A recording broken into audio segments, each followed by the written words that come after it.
اس وقت کے جو لوگ اسلام میں آئے، سرکار جس زمانے میں تشریف لائے، تاریخ کے اوراق میں ایسے بدترین دوسرا کوئی زمانہ نہیں تھا۔ ایام جاہلیت جس کو کہتے ہیں،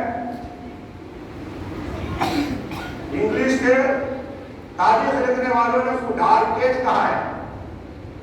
تاریخ کے علاوہ کچھ بھی نہیں تھا۔ ایسے لوگوں کو قیامت تک آنے والے لوگوں میں سب سے بڑے نیکوکار اگر اللہ کے حبیب نے بنایا تو اس کی ترقی کیا تھی؟ کیسے بنایا؟ ان کے اندر کیا تبدیلی لائے؟ کیسا لائے تبدیلی؟ اللہ تعالیٰ قرآن پاک میں اس کی واضح کیا ہے۔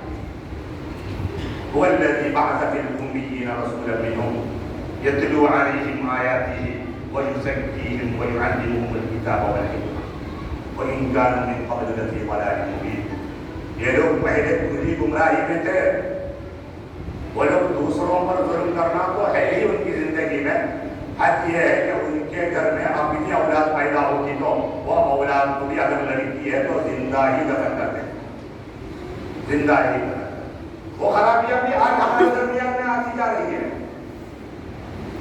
لڑکی کو ختم کرنا، لڑکی کو دوسرے معیار میں رکھنا، باہر تو جو بیماریاں وہ سب بیماری ہمارے اندر بھی ہے۔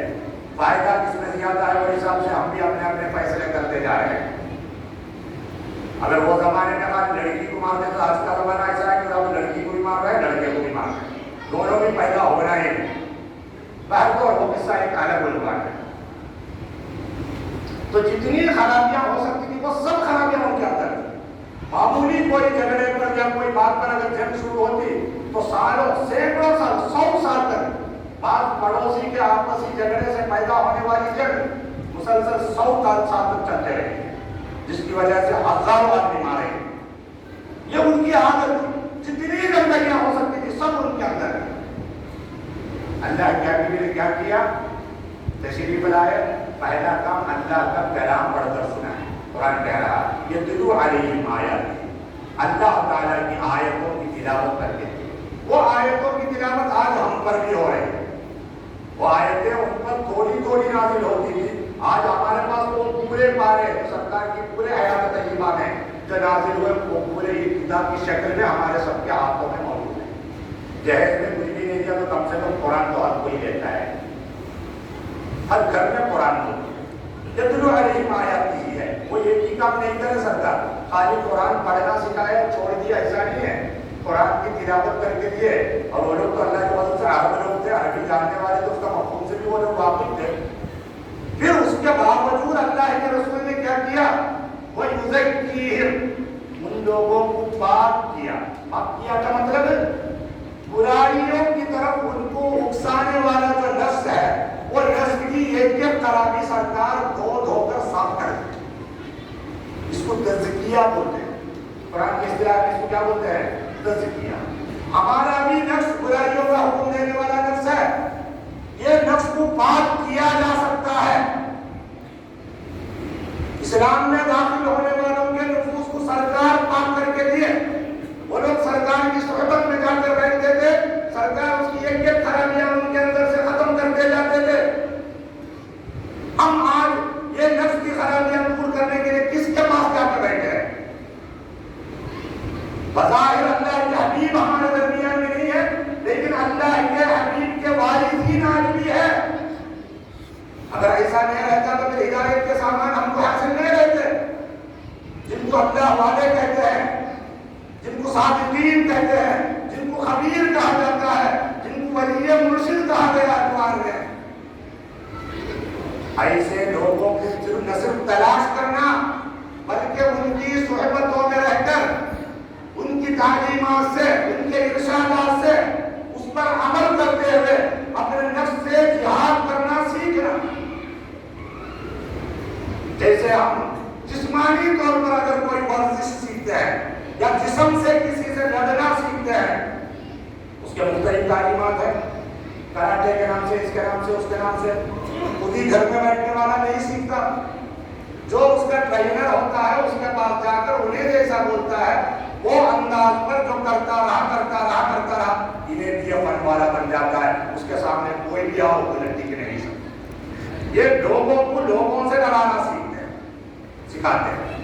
یہاں لوگوں کو لوگوں سے لڑانا سکھانا نہیں ہے، ہم کو ہمارے اندر برائیوں کا حکم دینے والے نفس کے ساتھ لڑنا سیکھنا ہے۔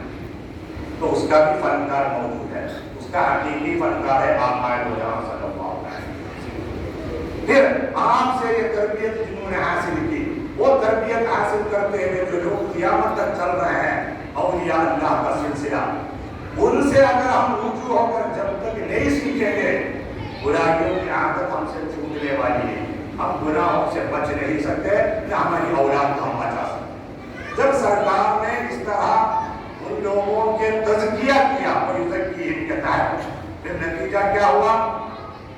ان کے اندر کوئی گناہ باقی نہیں رہا، تمام گناہوں سے وہ لوگ پاک ہو گئے۔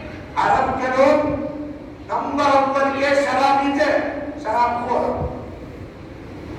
شراب وہ لوگ کھانا پانی کی طرح استعمال کرتے تھے، شوق کے لیے ان کے گھروں میں بھر کر رکھتے تھے، ان کی زندگی اسی میں تھی۔ ایسے لوگوں سے اللہ کے رسول نے یہ شراب چھڑایا مختلف انداز میں۔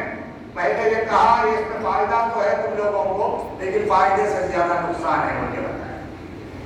ایک دم چھوڑو نہیں بولے، فائدہ ہے، فائدے سے زیادہ نقصان ہے، یہ سمجھ میں آیا تو کچھ لوگ چھوڑ دیے، لیکن جو آدمی تھے وہ لوگ چھوڑ نہیں سکے۔ پھر بعد میں حکم آیا تم لوگ پینے کو تو پی لو، لیکن پی کر مسجدوں کو نہیں آنا، نماز نہیں پڑھنا، کیونکہ نماز میں ایک پڑھنے کے بجائے ایک پڑھ لے گی اپنے لوگ نشے میں، اللہ کی تعریف کرنے کے بجائے اللہ کو گالیاں کرنا شروع کر دیں گے، اسی لیے نماز کے وقت نہیں پینا۔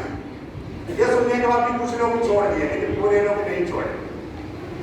پھر آخر میں اللہ تعالیٰ آیت نازل فرمایا، انما الخمر والمیسر والازلام والانصاب رجس من عمل الشیطان فاجتنبوہ۔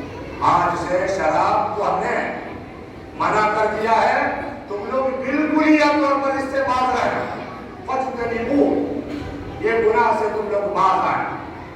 مکے کی عادت تھی، مدینہ طیبہ میں جب تھے لوگ، عرب کا طریقہ تھا، جب قرآن کی کوئی آیت نازل ہوتی، کوئی ایک آدمی ایک اونچے جگہ پر ٹھہر کر وہ آیت پڑھ کے سنائے۔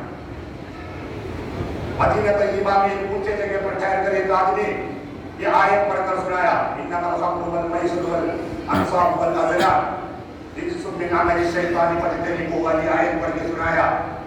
جیسا ہی آیت سننا تھا، وہ صحابہ جن کے نفوس کا تزکیہ ہوا ہے، ان کے نفس کو اللہ نے اپنے حکیم کے ذریعے سے پاک کیا ہے، جیسے ہی آیت سننا تھا، مؤلخین نے لکھا ہے جس کے گھر میں شراب کے مٹکے تھے وہ توڑ کر پھینک دیا، وہ توڑ کر پھینک دیا، جس کے ہاتھ میں شراب کی پیالی ہے وہ پی رہا ہے، یہ سنا تو سننے، اب تو سننا ہے بھائی، یہ کم سے کم یہ گلاس تو پی لوں گا، نہیں، وہ جام چھوڑ دیا۔ حتیٰ کہ جس کے منہ میں شراب تھا انہیں اتنا نہیں سوچا، منہ میں تو ڈال دیا، ابھی تو حکم آیا ہے، نہیں، سب اللہ کا حکم ہے، اللہ کے حبیب نے سنا دیا ہے، بس منہ سے تھوک دیا۔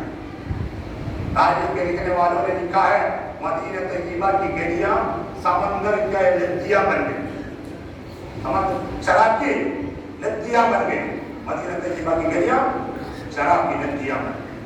اس کے بعد وہ سننے والے ایک صحابی بھی شراب کو بھی ہاتھ نہیں رکھا ہے۔ اتنا بڑا انقلاب تاریخ انسانیت میں کوئی ہستی نہیں رہا، ایسا بڑا انقلاب لانے والے آقا دو جہاں صلی اللہ علیہ وسلم۔